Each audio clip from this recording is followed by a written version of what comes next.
G'day everyone, it's Justin and Scott. Hi. A couple of dads again from Broome, Australia, coming to you today from a 2017 Honda CR-V.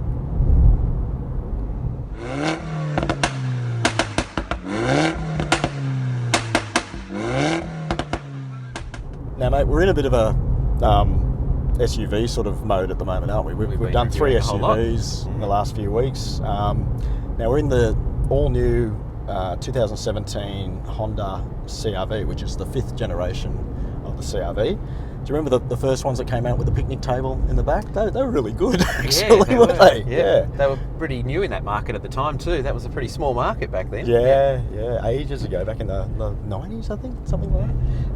But mate, this one, it's growing, isn't it? This is huge, this thing. That's the first impression that I noticed when you jump in. I got a real shock. I didn't expect it to be so big. How big it is, yeah. But the one we're in today, this is the entry-level model. This is the VTi. It's two-wheel drive. It's 30,690.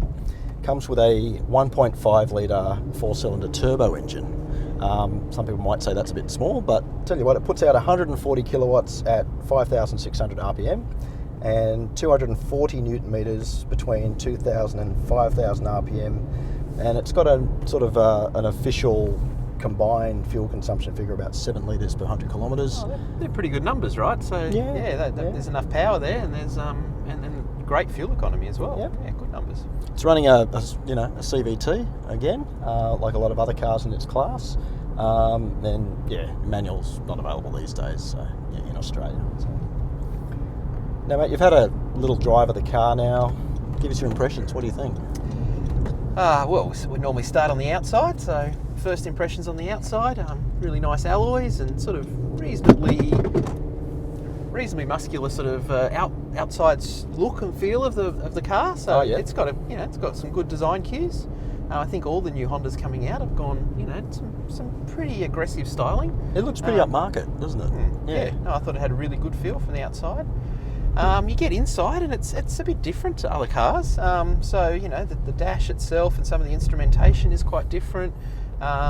You've got what looks like a really big screen here, so it's got quite a presence. I think the actual screen's not so big, but just in terms of the whole feel of it when you get in. It's a 7-inch touch screen. It's got a lot of clarity to it too, which is good. So. Yeah, that has a great first impression, and then probably just a few too many hard plastics, to give this really the luxurious feel when you get into it. We are in the base model. Yeah. But on the whole, it's pretty practical, right? So it's a family car. All this stuff will wipe down really easily and be maintained fairly easily. So it's good. Well, mate, I think the packaging, they've done a brilliant job with this thing, isn't it? I mean, the amount of room in the boot, the amount of room in the back is just huge. Yes, so space is massive, right? So I've got this huge amount of space above my head for a 6-foot guy. I sat in the back earlier. There is so much leg room. Yeah. Even with the driver's seat back a fair way. Yep. And then you've still got even more space in the boot. So this is a big-ish car Very now. family friendly, isn't it? Yeah, so practicality, it is really ticking all the boxes. Yeah. And it is available actually in the upper models in a 7-seater model as well, 7-seater version, which I think in a few months' time we'll grab one and have a look at that too. So, sounds good. Yeah. But again, on the family friendliness, it's got the vents in the back, which is good for the long trips. Whole lot of cup holders I saw. 8 in the car. Wow, so for the thirsty consumer, this car suits. Yep. Got 4 USB ports. It's got a HDMI connection as well, I suppose, so you can run whatever you want through HDMI.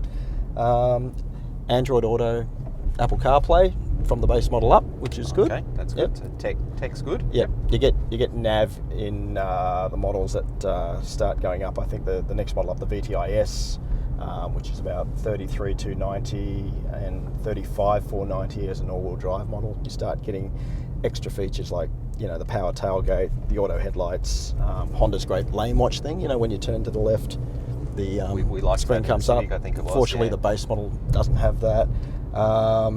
And parking sensors, the base one doesn't get the front and rear parking sensors. Okay. So there's a few things that would be nice to have.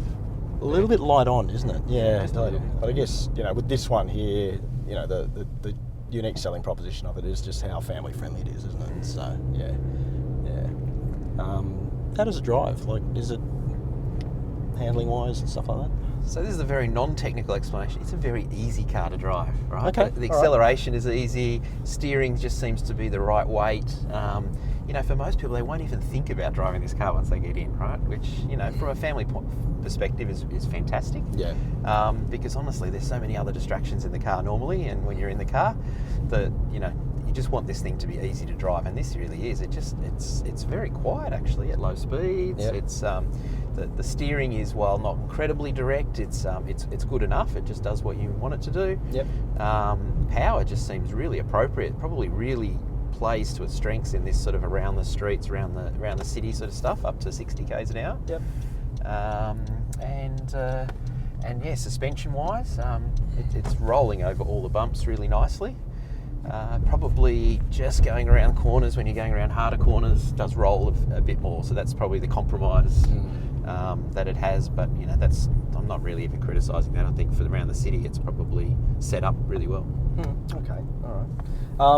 It's got Honda's new 5-year unlimited K warranty, which is good. That's good, and that's yeah. what we would say to people. Really, 5 years is what you should expect now. Yep. Across the market, it's if you're only getting 3, it's a bit of a concern.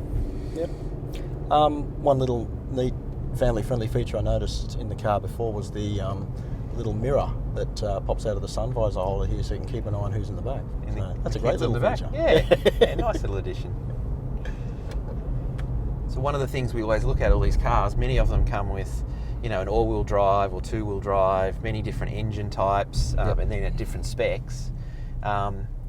This is a little bit simpler in some ways, because you've only got one engine across the range. That's right. And it's an engine we're saying seems pretty fit for purpose, so that's good. In the base model, just two-wheel drive, so Yep. you don't have that choice of all-wheel drive. Yep. And then as you go up through the models, then you get the all-wheel drive option. So it's sort of keeping it simpler as well. And then there's really 3 levels of spec. Or 4 actually. 4, is yeah, it? there's Yep. the VTi, the base one, the VTi-S, the VTi-L, which is 38,990, and the VTi-LX all-wheel drive, which is the complete top of the range hamburger with a lot, 44,290. Okay, but again, simpler because there's only one engine. You can choose between all-wheel drive and two-wheel drive, Yep. and then you've got the 4 levels of spec depending on how much money you want to pay. Yep. Yep. All right, mate. You've had a drive of the new CR-V. Yep. Give us your thoughts. What do you reckon? This car screams practicality and family friendliness from every bit. Yep. I think you know, you get into it and it's so spacious inside. Yeah. The boot's big, passenger comforts. You know, there's heaps of space. Yeah. It's got an engine that seems really suited to around the city. So 0 to 60, 70 seems to be, you know, must be its sweet spot. It does really well. We've got a car that has got the right amount of tech for a family, I think. And then you've got the car that's got 5-year warranty and fixed price servicing and stuff, so pretty cheap to own. So Yeah. it ticks a lot of those family friendly, practical type elements. The fun side of things, though? Not so much fun. I think it really focuses on the practicality bit, Yeah. so there's not much fun. Yeah, Yep. no, I tend to agree with you there. I think, you know, the steering's nice. The suspension's a bit roly-poly for me, I think, as I mentioned before.